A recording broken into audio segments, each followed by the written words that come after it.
आइए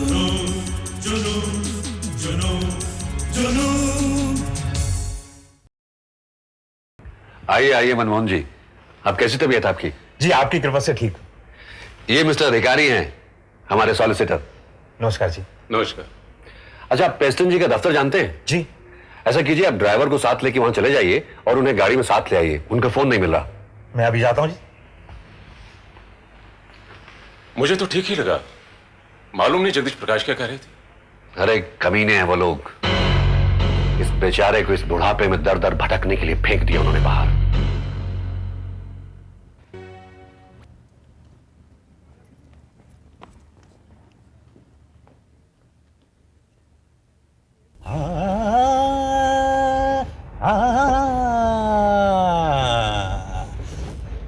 ड्राइवर, वो गाड़ी उस आदमी के पास हो।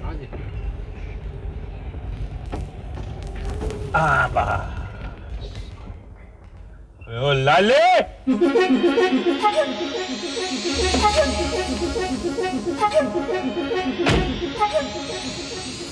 क्यों लाले?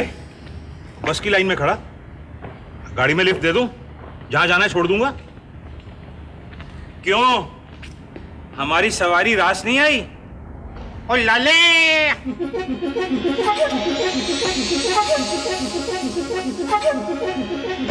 बाय बाय लाले। किस मनहूस ने रास्ता काट दिया। पता नहीं आजकल किसकी जेब काट रहा है। लेकिन ये गाड़ी कहां से आई इसके पास?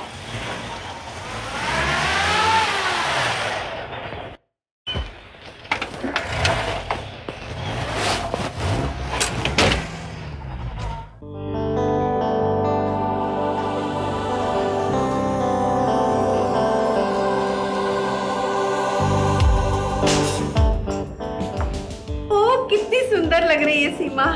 कहाँ है? मुझे तो दिखाई नहीं गई थी। दिखाई कैसे देगी? चश्मा जो पर्स में डाल रखा है वो तो पढ़ने का है। क्या खाक पढ़ने का है? बुढ़ापे में आंखें कमजोर हो जाती है तो चश्मा लगाने में शर्म किस बात की? ला मैं साफ किए देती हूँ। कहा ना, वो चश्मा पढ़ने का है। अरे डॉक्टर साहब, आप यहाँ छुपी बैठी हैं। महफिल आपकी बगैर बेरौनक हो रही है। अब इन बुढ़ी हड्डियों में खड़े रहने की हिम्मत कहाँ? अब जाकर एक दो केसेस भी अटेंड करने हैं। अच्छा। अरे सो स्वीट। नाम का क्या फैसला कर लिया तुम लोग? वही वैशाली।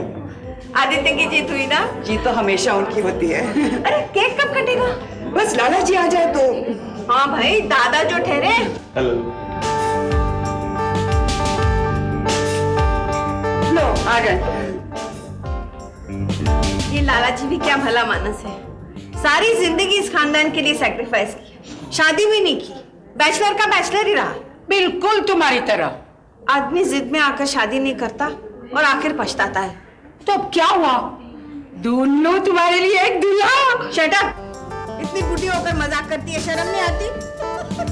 अरे हंस रही है।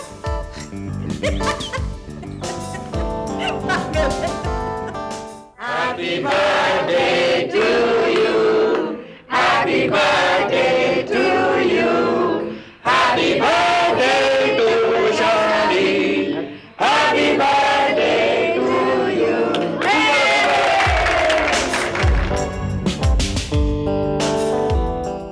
कितने वर्षों बाद आज इस घर में कह कहे सुनाई दिया है।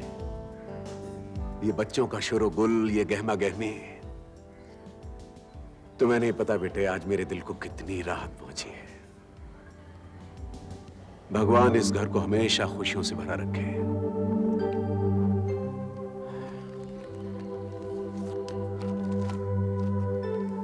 ये रख लो बेटा। ये क्या लाला जी, आप इतना कुछ लेकर आए हैं, इसे रहने दीजिए। ये कुछ भी नहीं है, एक फर्ज जो मेरा बाकी रह गया था उसे मैंने भरा। रख लो।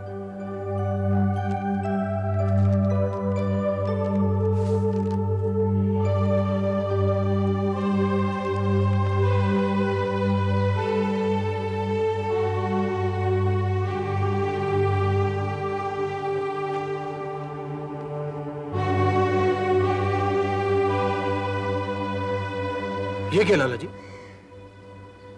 नहीं नहीं, ऐसा नहीं होता। ये तो आपने सब कुछ वैशाली के नाम कर दिया। सब कुछ नहीं बेटे, मैंने एक फिक्स डिपॉजिट अपने नाम भी रखा है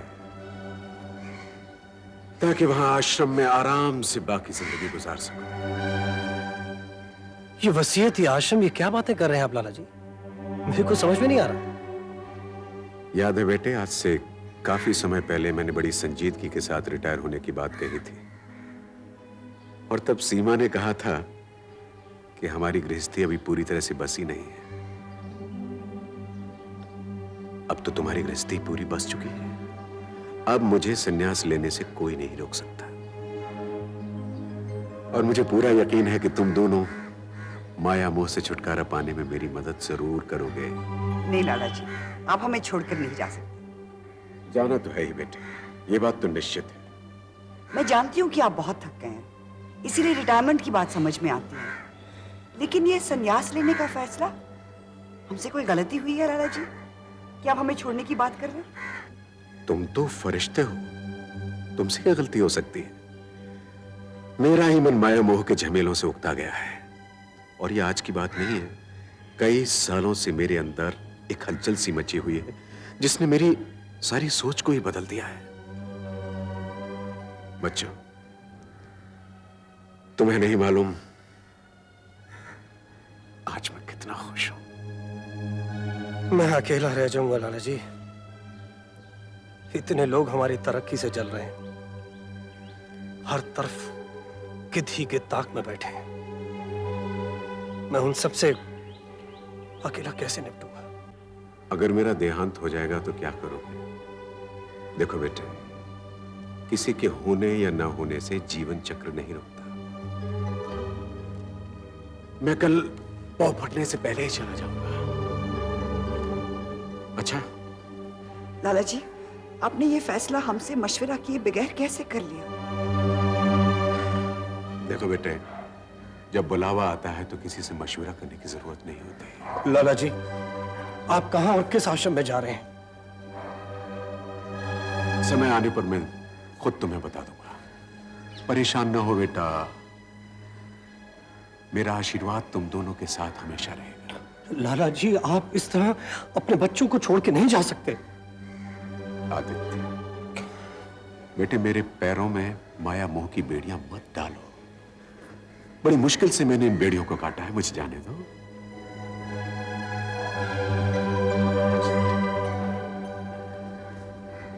खुश रहो।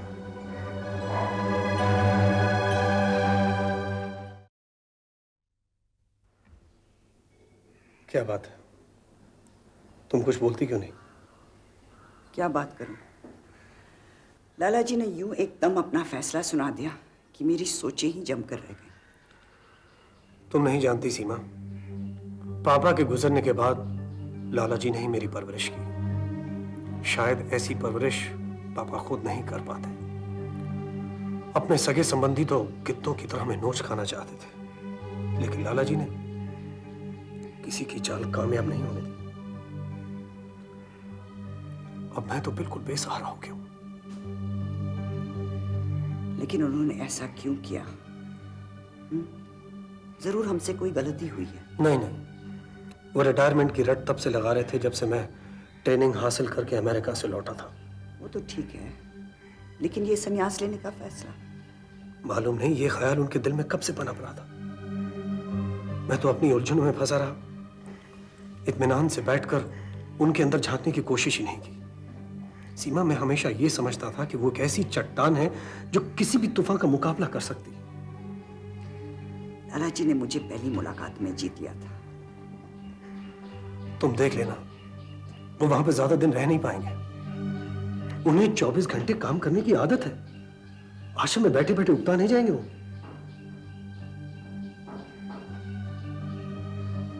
और उस वसीयत, उसका क्या किया जाए? वो हमारे पास उनकी अमानत रहेगी। जब वो वापस आएंगे हम उन्हें लौटा देंगे। कौन कह सकता है इस दुनिया में ऐसे लोग भी मौजूद हैं। रेखा।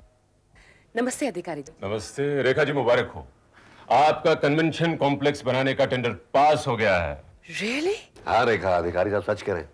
मुबारक हो राजा साहब, मुबारक हो, बहुत बहुत मुबारक हो। वो दिन दूर नहीं जब आप इस सारे शहर पे छा जाएंगे। मैंने क्या कहा था रानी साहिबा, आप बहुत भाग्यशाली हैं। अभी तो कुछ भी नहीं हुआ, अभी आप आगे आगे देखिए कि आपका हर काम किस तरह से सिद्ध होता चला जाएगा। आप जैसी दयालु औरत मैंने अपनी जिंदगी में नहीं देखी रानी साहबा। मनमोहन जी, आप ये रानी साहिबा की रट लगाना कब छोड़ेंगे? आपसे कितनी बार कह चुकी हूं कि मुझे ये पसंद नहीं है। ये तो आपका बड़प्पन है। अब हम चंद्रमा को चंद्रमा नहीं कहेंगे तो और क्या कहेंगे? अच्छा, वो फ्लैट ओनर्स की फाइल तैयार है? ओह, भूल गया। मैं अभी तैयार कर देता हूँ रानी साहब। जी हाँ, लेके आइए। रानी साहब। आइए अधिकारी साहब।